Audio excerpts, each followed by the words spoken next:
अस्सलाम वालेकुम नाजरीन, एक सेमिनार में मुझसे सवाल किया गया कि हम बदअमनी, मुआशी अबतरी, जहालत और ग़ुलामी से कब और कैसे निजात पाएंगे। बैरूनी ताकतों की खुली और पोशीदा मुदाखलत कभी ख़त्म भी हो पाएगी या नहीं। हम कब सर उठा के जी सकेंगे। नाजरीन, ये सवाल आपके जहन में भी उठता होगा। मैं बताना चाहता हूँ कि ये एक लंबी बहस है। हालात के इस नहज तक पहुँचने की कई वजूहात और अवामिल हैं और इनके कसीरुल जहत हल हैं। मैं आज सिर्फ एक हल पर गुफ्तगू करूंगा और वो है हमें बुत परस्ती छोड़कर बुत शिकन बनना होगा। यकीनन आपके जहन में चल रहा होगा बुत परस्ती, हम कहाँ के बुत परस्त हो गए। अल्हम्दुलिल्लाह हम तो मुसलमान हैं और एक खुदा के मानने वाले हैं। नाजरीन, आप बिल्कुल दुरुस्त सोच रहे हैं। हमारा खमीर बर्रे सगीर पाको हिंद की मट्टी से उठा है, वो खित्ता ज़मीन जहाँ सदियों से बुत परस्ती जारी और सारी है। इस बुत परस्त माशरे का असर हमारी आदात और अफ़आल पर भी हुआ और ये नज़र भी आता है। हमारी अक्सरियत ने पत्थर के बने हुए बुतों को पूजना छोड़ा तो कब्र परस्ती शुरू कर दी। कब्र परस्ती से भी मुकम्मल नजात नहीं मिली थी कि शख्सियत परस्ती शुरू कर दी। ये शख्सियत परस्ती भी बुत परस्ती ही की एक किस्म है। मुझे मालूम है कि इस वक्त आपके जहन में सवाल उभर रहे होंगे कि बुत परस्ती और शख्सियत परस्ती में क्या फ़र्क है। मैं बताता हूं कि क्या है। आप लोगों ने ऐसे कई नारे सुने होंगे, जिंदा है, आज भी जिंदा है, कल भी जिंदा था, कल भी जिंदा थी, आज भी जिंदा है, मेरा कायद जिंदा है। इस तरह के सब नारे इस बात की तायीद करते नजर आते हैं कि हम लोग शख्सियत परस्ती के शिरक में मुब्तला हैं। नाजरीन, ये सब लोग आज भी जिंदा हैं और अवाम को खाकर जिंदा हैं। अवाम बेचारे मर गए और जो बच गए इनकी किसी को फिक्र नहीं। नाजरीन, ये तस्वीर का सिर्फ एक रुख है। दूसरा पहलू ये है कि अगियार को हमारी इस कमजोरी का पता चल गया है। उन्होंने हमारे अंदर बेशुमार मजहबी, रूहानी, सियासी और दानिशवराना बुत खड़े कर दिए हैं। मसलन हजरत फलाना, अली अकदस, अली मकाम, ये सब बुत हैं। इन्हीं की तरह कायदे जमहूरियत, जमहूरियत के सिपाही, फलाना रहनुमा, फलाना सियासतदान, ये सब भी बुत हैं। इनके चाहने वाले, इनकी परस्तिश करने वाले, इनकी अंधी तकलीद में आंखें बंद करके वो सब कर गुजरते हैं जो ये कहते हैं। इससे हमारे दुश्मन के लिए बहुत आसानी पैदा हो गई है। अब उन्हें कुछ स्ट्राइक करवाने के लिए, मईशत का पहिया जाम करने के लिए, हुकूमतों को नाकाम करने के लिए या अपनी मर्जी के हालात पैदा करने के लिए लाखों लोगों पर मेहनत नहीं करना पड़ती। बेशुमार लोगों को खरीदना नहीं पड़ता। वो सिर्फ अपनी मर्जी के बुत को खरीद कर, ब्लैकमेल करके या धमका कर अपने मकासद हासिल कर लेते हैं, क्योंकि बाकी सारा काम इस बुत के पुजारी और इसके अंधे अकीदतमंद कर डालते हैं। इसी तरह दानिश्वरी के भी बाकायदा बुत बना दिए गए।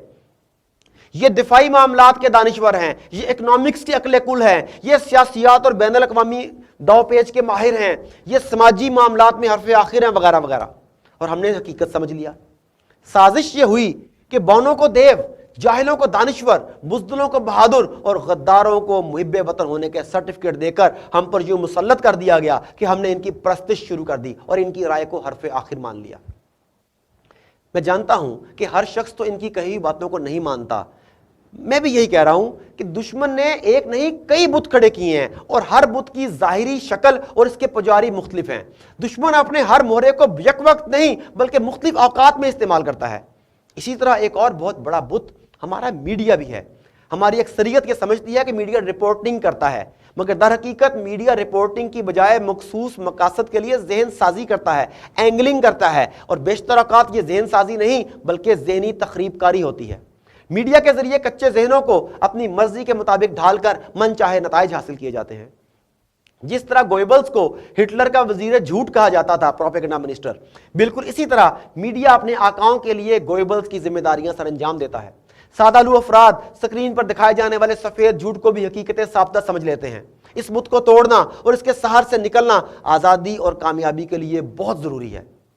आपको यह भी याद होगा कि इकबाल के नज़दीक तो वतन परस्ती भी बुत परस्ती ही है। जैसा कि अल्लामा इकबाल अपने कलाम में कहते हैं, इन ताज़ा खुदाओं में बड़ा सबसे वतन है, जो पैरहन इसका है वो मजहब का कफन है।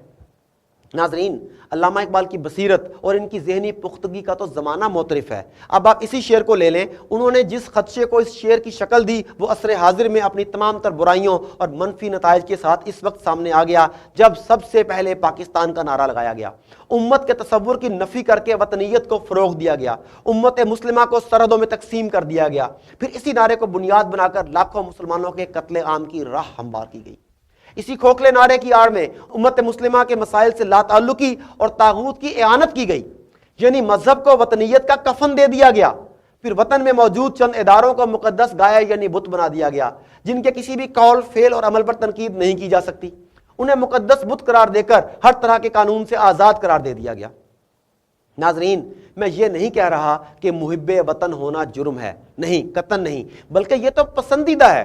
البتہ وطن پرستی کے نام پر امت کا قتل عام کرنا، طاغوت کا ساتھ دینا، دین اور غیرت کو قربان کر دینا، یا ماضی کی چند مثالوں کے مطابق بھائیوں، بہنوں اور بیٹیوں کو فروخت کر دینا نہ صرف جرم ہے بلکہ گناہ بھی۔ ناظرین، میں یہ بھی نہیں کہوں گا کہ ہمیں ہر معاملے کو اور ہر شخص کو شک کی نگاہ سے دیکھنا ہوگا، کیونکہ ایسے تو معاملات نہیں چل سکیں گے۔ شاید آپ سوچ رہے ہوں کہ ہمیں کسی نہ کسی کی پیروی تو کرنا ہی ہوگی، کسی نہ کسی پر تو اعتبار کرنا ہی ہوگا۔ تو ناظرین، اس کا جواب یہ ہے، میں یہ کہوں گا کہ میں اپنی رائے دینے کی بجائے قرآن حکیم کو پیش کرنا چاہوں گا۔ اللہ رب العزت سورہ فرقان آیت نمبر 73 میں فرماتے ہیں، مومن وہ ہیں کہ اور تو اور جب ان کے سامنے ان کے رب کی آیات بھی پیش کی جاتی ہیں تو وہ ان کے سامنے اندھے اور بہرے ہو کر نہیں گر پڑتے۔ مفسرین بریکٹ میں لکھتے ہیں یعنی ان پر غور کرتے ہیں اور بوجہ عقل و بصیرت ایمان لاتے ہیں۔ تو عزیزان من، اب آپ خود اندازہ کر لیں کہ ان خود ساختہ یا کفر کے ٹکسال میں ڈھلے ہوئے بتوں کی کس حد تک اندھی پیروی کی جانی چاہیے۔ میری رائے تو یہ ہے کہ آنکھوں اور ذہن کو کھلا رکھا جائے اور بت پرستی کی بجائے بت شکنی کی سنت کو تازہ کیا جائے۔ بے شک نہیں کوئی معبود مگر اللہ کے۔